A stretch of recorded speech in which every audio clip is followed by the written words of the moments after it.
50,000 years ago, someone had a crush, and it was just as awkward as yours. Ancient humans fell in love. They flirted. They competed. They got jealous. They had their heart broken. And the way they fell in love is almost identical to the way you do it, which is either very comforting or slightly embarrassing. Let's find out.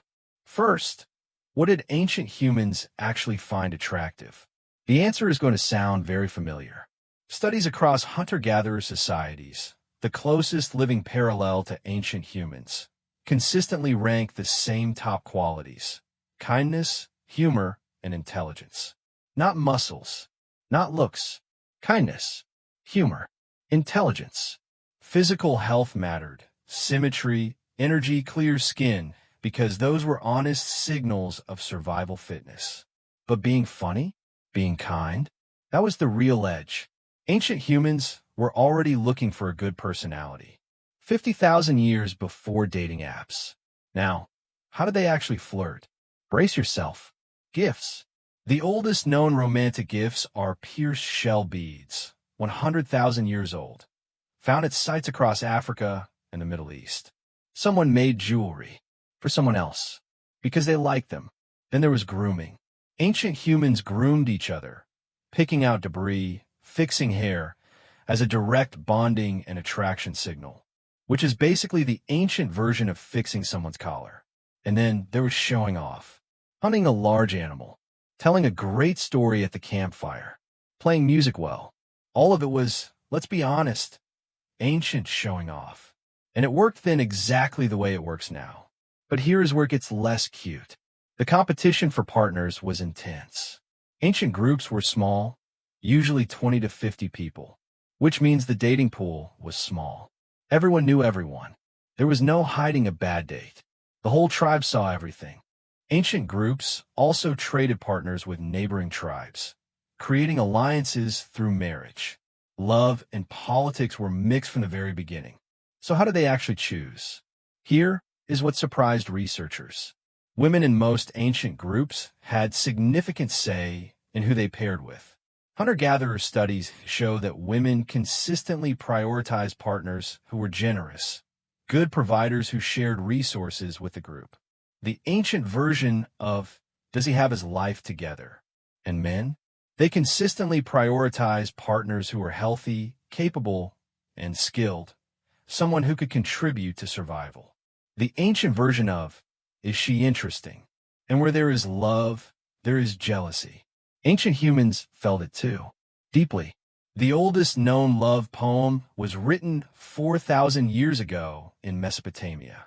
It describes longing, desire, and separation. And honestly, it could have been written today.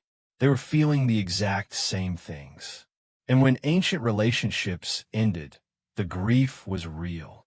Researchers have found burial sites where people were buried together, holding hands, suggesting they died together, or buried by people who understood their bond. So what happened when ancient humans decided, this is the one? There was a proposal. Sort of. In most ancient hunter-gatherer groups, forming a pair bond involved a combination of gift exchange, public acknowledgement by the group, and starting to share resources, food, space, tools. The community recognized the couple. Pair bonding, choosing one long-term partner, appears in the fossil record as far back as 3.5 million years ago, which means exclusive long-term partnership is not a modern invention. It is one of the oldest human instincts. And once they were together, ancient couples stayed together because survival depended on it. But they also had conflict. They argued. They had to negotiate. They got annoyed at each other. Ancient couples had the same relationship friction modern couples have because they were just people with all the same needs. And love songs, the most common type of song in every human culture ever studied, were almost certainly being sung around ancient campfires long before writing existed. Here is the thing about ancient love. It was not romantic in the movie sense. It was harder, shorter, and more uncertain than anything we face today. But they chose it anyway. They made jewelry for each other anyway. They sang songs anyway. They buried each other holding hands. Because love, the real kind, was never about the circumstances. It was always about the person. Every time you have a crush, every time you give someone a gift, every time you make someone laugh to impress them, you're doing something ancient humans did 50,000 years ago. The butterflies, the jealousy, the terrible timing, the wanting someone who makes you feel safe. That is not weakness. That is 50,000 years of being human. If this made you feel a little better about being a walking disaster, share it. Someone you know needs this. Subscribe to keep finding out that ancient humans were absolutely just like us in every way that matters.